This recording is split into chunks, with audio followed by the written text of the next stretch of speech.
What's next after Pima County rejects a controversial grant that funneled millions into the Sheriff's Department? And I would so much rather spend federal funds to help Pima County than local funds. Understanding new challenges to a longtime settlement that regulates the detainment of immigrant children. Well, so what the government is saying is that we're stuck between a rock and a hard place. And hearing from young borrowers what makes their student loans worth it. And I should make more money that offsets the loan I took out when I'm out of college, hopefully. Hello and welcome to Arizona 360. I'm Lorraine Rivera. Thank you so much for joining us. For over a decade, the Pima County Sheriff's Department received millions of dollars in federal aid to cover costs related to border security. That ended this month when the Board of Supervisors voted to stop accepting funds. We're referring to Operation Stonegarden. Homeland Security offers the grants to state and local law enforcement agencies for work done in cooperation with Border Patrol. It pays for equipment, overtime, and mileage. Between 2006 and 2018, the Pima County Sheriff's Department received about $16 million in these grants. Sheriff Mark Napier has been a vocal critic of the decision to end the grant. We asked how this affects operations going forward. Part of it is the $1 million that we're going to use for overtime that would allow me to deploy my deputies into rural and remote areas of the county that we otherwise have difficulty getting to. But there was about $400,000 of that money that was earmarked for equipment. And I may not be able to purchase that equipment. I may not be able to find that money in my budget to replace that. And one of the things that we're going to buy, we're really excited about, was a video downlink system from our aircraft, where we could video downlink to web-enabled devices in the field so my deputies could see live what the aircraft is seeing. Now at night with the Flores system, which allows the aircraft to see at night, that would be extremely valuable for public safety. And I don't know how I'm going to buy that now because I simply can't find that kind of money in my budget. What sorts of equipment have you been able to purchase during that time? All kinds of equipment for our helicopter, public safety equipment for my deputies. Over the past decade or so, that has come to the tune of about $6 million worth of equipment that otherwise the taxpayers of Pima County would have had to buy. Now clearly we use that equipment for Operation Stonegarden deployments, but we're also using that equipment all the time for the benefit of public safety in Pima County. You may have seen the footage of one of my deputies swinging from a hoist in a flooded canyon. That hoist was purchased with Stonegarden funding. So those 14 people may have perished in that canyon had we not had the ability to purchase that equipment with Stonegarden funding. Are we also talking about things like bulletproof vests that keep your deputies safe? Communication equipment, a wide variety of equipment. One of the things that was going to be in the next grant cycle, which we're still going to submit another request to the board for Stonegarden this next year, is communication infrastructure upgrades in the western part of our county. We have many spots out there that are underserved, and I would so much rather spend federal funds to help Pima County than local funds, because the federal government is all but begging me to take this money.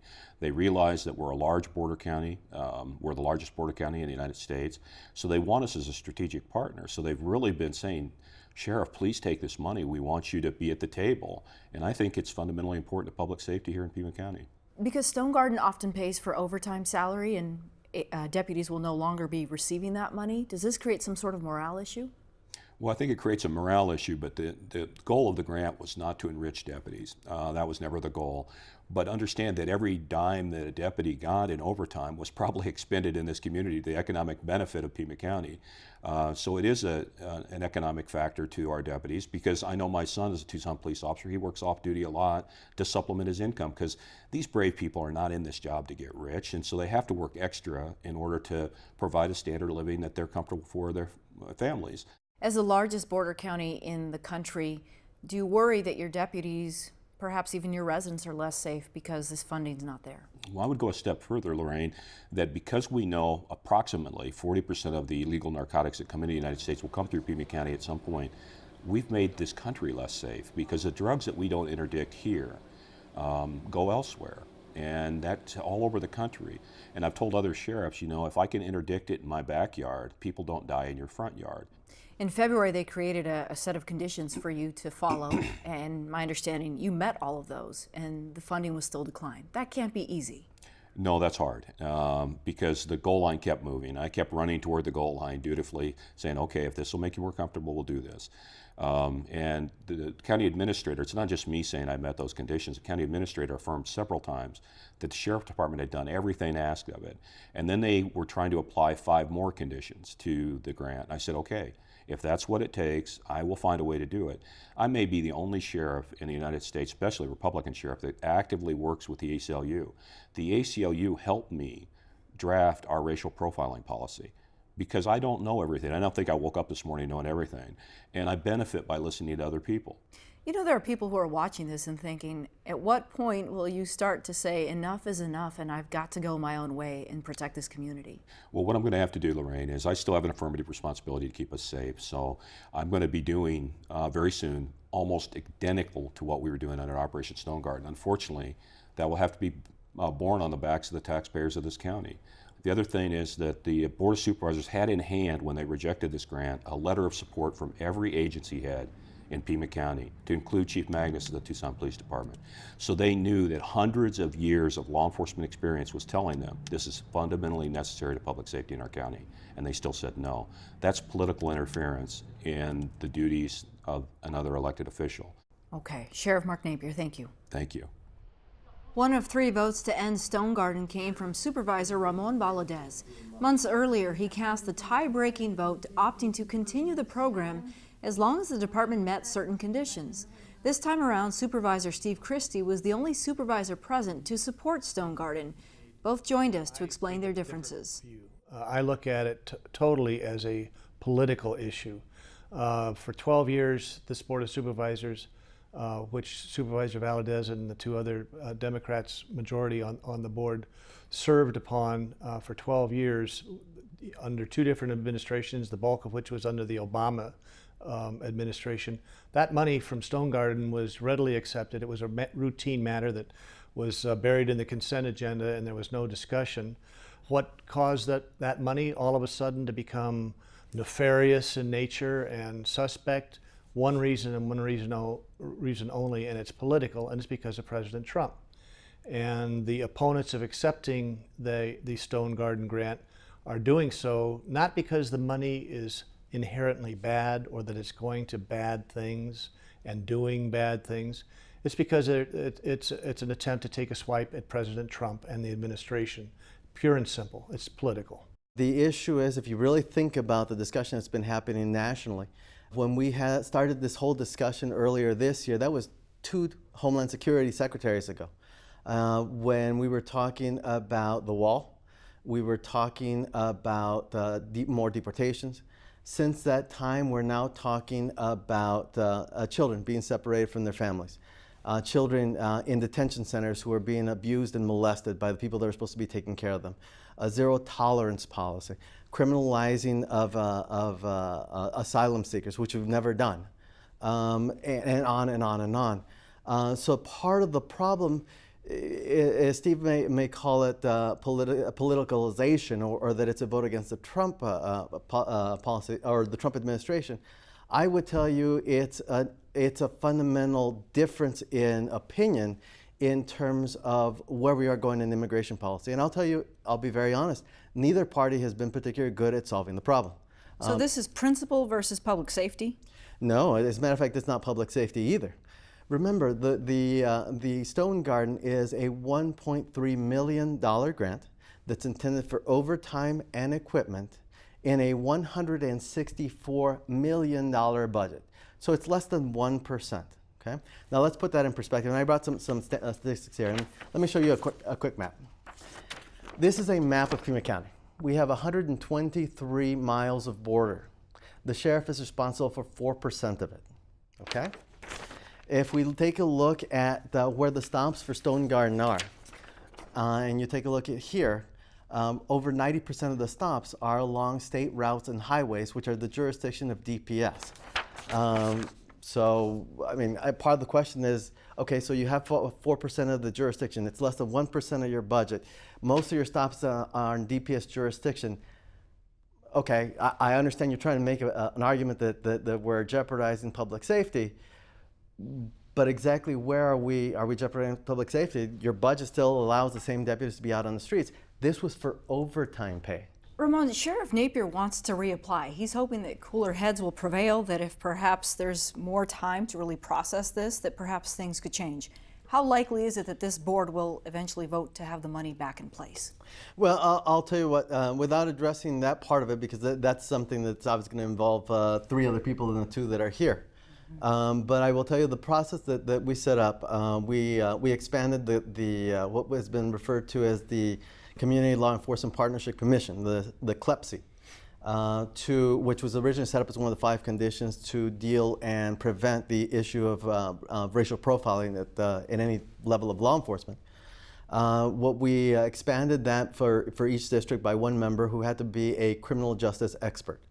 And so what we said is, okay, let's go ahead, and when the sheriff department is going to apply for a grant, this commission will examine the grant, give a recommendation to the sheriff and to the board when it goes out. When it comes back, if it's approved by the entity that's making the grant, then also they'll get a recommendation to the board at that point, so that the sheriff will have his opportunity to really make the merits of the discussion.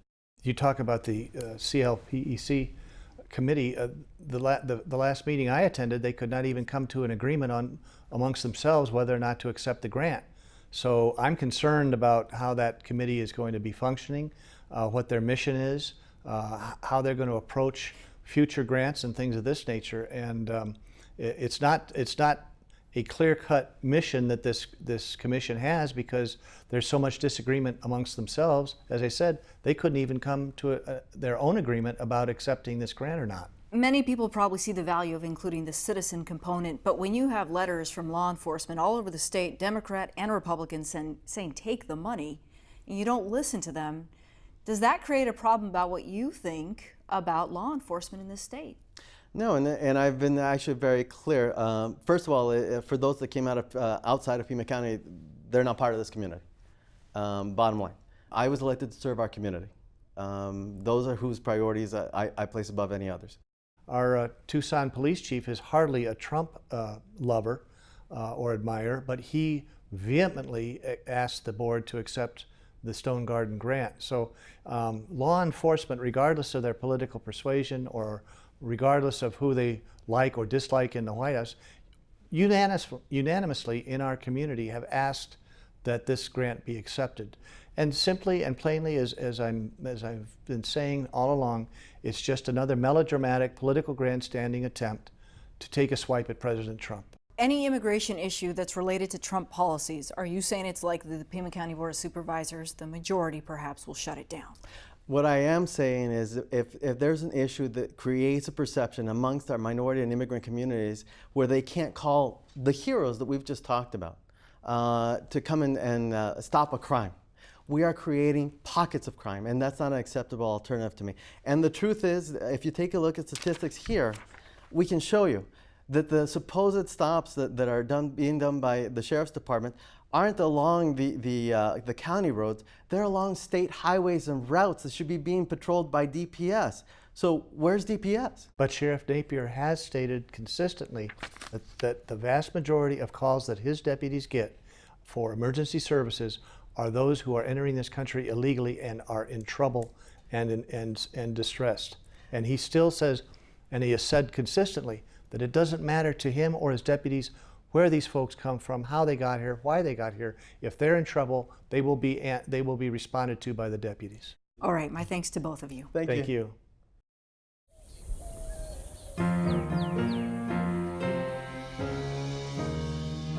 After the Trump administration announced it would no longer separate families at the border, it is now attempting to bypass a court settlement that dictates how long children are detained. The so-called Flores Agreement dates back to 1997 and stipulates that children generally need to be released after 20 days. Newly proposed rules could extend that time frame in cases where children are in custody with a parent or legal guardian.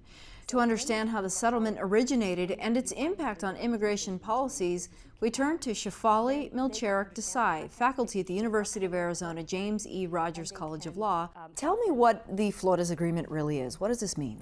So the Flores Agreement does 2 things. The first thing it does, it says, is that if there are minors, whether they're accompanied or unaccompanied minors, that go into government custody after they cross the border, then they have to be released without unnecessary delay. That's the language. And by the way, unnecessary delay has been construed by the courts to mean 20 days. Okay. Now, During the time that they are in custody, what the Flores Agreement requires is that they stay in licensed detention facilities, and that these facilities are non-secure. And let me explain what that means briefly. So a licensed facility has to be licensed by a state child welfare agency. And there was a reason for this. It was independent monitoring that was going to ensure the safety and security of these places. Non-secure means that these children would have access to the outside, to educational resources, to public places even like parks. And here's why that part of the agreement is so important. Before the agreement, the conditions that many children were in required daily strip searches, body cavity searches. They were sometimes housed with adults who were non-family members. One of the plaintiffs in the original case actually was a 15-year-old girl who was daily strip searched and was held in a cell with only other adult males. In 2014, we had a large number of unaccompanied minors, in some cases mothers with children, at the ports of entry who then ended up in custody of U.S. Border Patrol. We have footage from Nogales.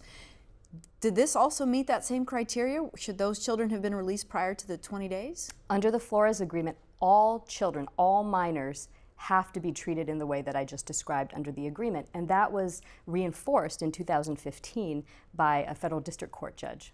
Has anyone tried to change it, including President Obama?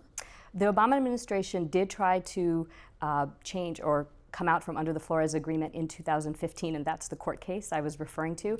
And this is contract law 101, basic contracts. The judge said, you haven't fulfilled your obligations under the contract, and you can't get out of the contract because the plain language is clear that you have to do these things. But more recently, what the government is doing is it's actually proposing new regulations. The Department of Homeland Security has proposed these regulations, and they will become law in 60 days, presumably. And what they're saying is we should, once again, be able to get out from under the Flores Agreement. And they're saying it for two kind of separate reasons. One reason is they're saying the state apparatus to license these detention facilities doesn't exist, and we need places to house families together in detention settings, and so we want to take over that process. The other thing that they're saying is we've complied with the Flores Agreement because of changes in the law, and so now we should be able to house minors beyond 20 days. So we've had two different presidents, two administrations, one Democrat, one Republican, try to say this is just not feasible for the federal government. Where does it stand right now as is, given that we have this influx of families coming to the border? Well, so what the government is saying is that we're stuck between a rock and a hard place. We can't separate families because we now have a court order telling us we can't do it, and public outrage. But we also can't house families in detention settings because we have the Flores Agreement standing in the way. But that's where this third alternative comes into play, and they're called family case management programs, and they were actually piloted by DHS in 2015. And under that particular program, the contractor stated there was 99% compliance with court orders after the family unit was released, and that included many families who were ultimately deported and complied with that order. If a mother and her children are here in the United States and they're released by authorities and they have nowhere to go, does the federal government connect them with shelters or services? Well, that's what the case management program does, yes. Okay. They get to live in as normal of a way as possible, but they also, somebody explains to them what their orders mean. And this is very important because I know the government will sometimes cite what they call in absentia numbers, percentages, which means someone didn't show up for their court hearing. Well, first of all, those numbers are misleading because the government only uses initial hearing numbers, not subsequent hearings or final determination hearings. Many people leave detention centers without a notice of hearing, or if they have it, it doesn't make any sense to them. It's written in English, no one explains it to them. They often move to a different state and their address isn't changed, and no one's helping them to do that. How feasible is it for the federal government to work with the state and create these environments where mom and kids are together? I mean, this can't be very affordable. No, it's not affordable at all. In fact, the figures that I've seen is that for a family of 4 to be in one of these detention facilities costs up to or more than $900 per day to the U.S. taxpayer. Meanwhile, there are alternative programs that have been proven to be not only more humane, but successful.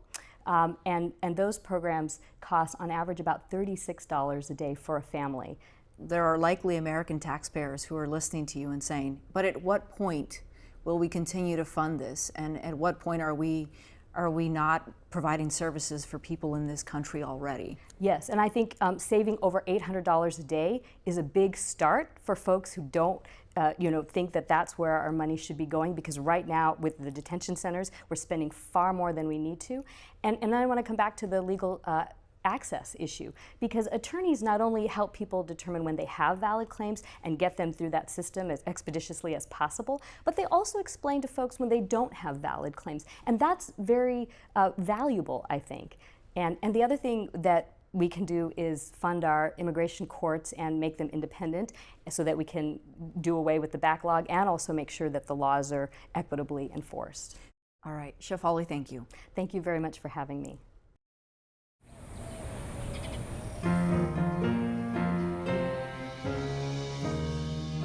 As the new school year begins, many prospective college students and their families are already finalizing forms for financial aid. Parents and guardians may be dipping into their retirement funds to cover tuition. It's a trend certified financial planner Mary Ahern has seen firsthand. She shared some of the advice she now gives families so they can get ahead. What are some of the biggest concerns you're hearing from the retiree who's about to make this investment into a younger generation? Well, the first thing is that the cost of education has gone up so much. So I don't know whether it was because of the downturn that all of the states have suddenly started raising their prices. But Arizona, for example, according to Market Watch, has raised tuition over the last 10 years about $5,200, which is about a 90% increase. So that's huge for families, especially if they have multiple children. And so what can we do? A lot of us have small children and we're thinking about, that is 20, 15 years down the road. I don't need to think about that now. We should? That is a problem. People think they have time, but the earlier you start, the less money you need to put away because you have time on your side and money grows over time. So the earlier they can start to save for college, the better it is. And the more educated the students are about presenting themselves well to the colleges, academically, socially, and financially, the better deal they can get from the college. Is there a rule of thumb that you advise some of your clients of what to plan for or what to expect when your child goes off to college? Financially, well, first of all, it's to know how the process works. Basically, we're not very knowledgeable about this because when our first child goes through school is when we learn everything. But we partnered up with some people that have been advising kids for 25 years, so we know what to look for. We know that you need to apply to multiple schools. We know how to prepare the family's finances to look better on the FAFSA and how to give them a line-by-line answer sheet for filling out that FAFSA right the first time.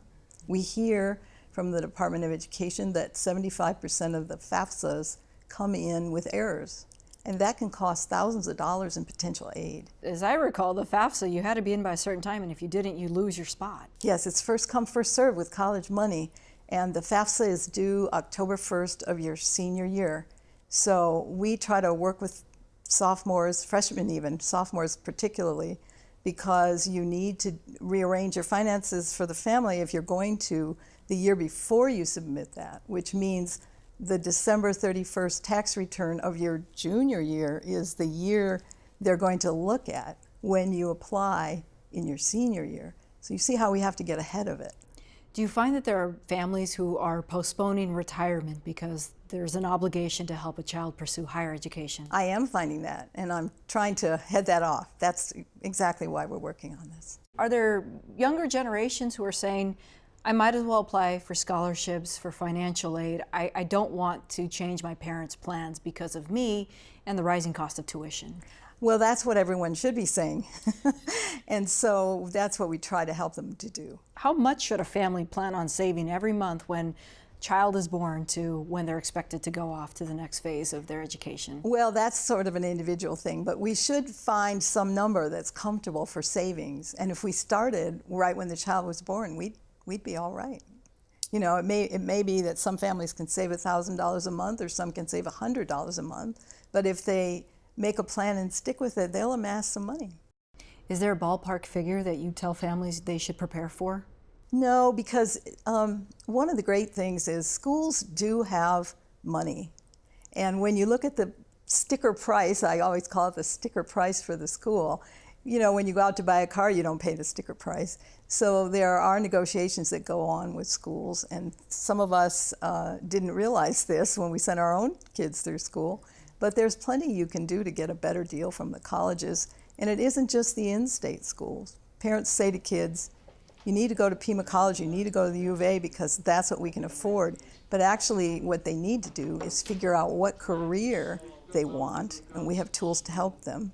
And then find the schools that are good in that career, whether they're here or somewhere else or first-tier schools, and then apply to a bunch of schools because the schools will compete to get good students. And that's when you get a great deal. And it might be that you could get just as good a deal from Harvard or Yale as you could from U of A if you approach it properly. Okay, Mary Ahern, thank you so much. Thank you. Thanks for looking at this issue. I think it's going to be valuable to families. Student loan debt in the United States totals more than $1.4 trillion. That's according to federal data. At a career fair at the University of Arizona, we got a better idea of how much students owe in loans. And in their own words, they told us why they think it's worth it. Student debt is worth it because of all of the experiences and opportunities that come along with going to college. So although we have to take out money to have those experiences, it's worth it if you take the time to commit and make those debts profits in the end. And thus far, I'm hoping my student loans will give me lots of money. So the idea is like spend money now, get money later, but we'll see how that works out. And what makes my student debt worth it is knowing that I'll have the skills and the knowledge to pursue my professional career and have an education that'll last me a lifetime. I have about $25K in student debt. It's a little scary considering I still don't have a job yet, but you get a 6-month grace period and they'll give you a lot of time in order to pay it off. It's worth it because I'm definitely getting a really good education here at the U of A, and it's setting me up for a career that will actually help me pay off those loans and then some later. I think student loans are worth it because it's going to give me the opportunity to do something that, honestly, when I was younger, I probably couldn't have even imagined doing. Around, I believe at this moment, around 160,000. I did the math, and I should make more money that offsets the loan I took out when I'm out of college, hopefully. To me, paying it off in 10 years is like not even comparable to a house. It's a really expensive car, so I'm not that apprehensive about it. It's not as bad as it seems. I've got a lot of student loans, but even you can stay in-state or you can find scholarships, and there's ways to avoid it and get it as minimal as possible. That's all for now. Thanks so much for joining us. To get a look at next week's program, visit us on social media and let us know what you think. We'll see you next week.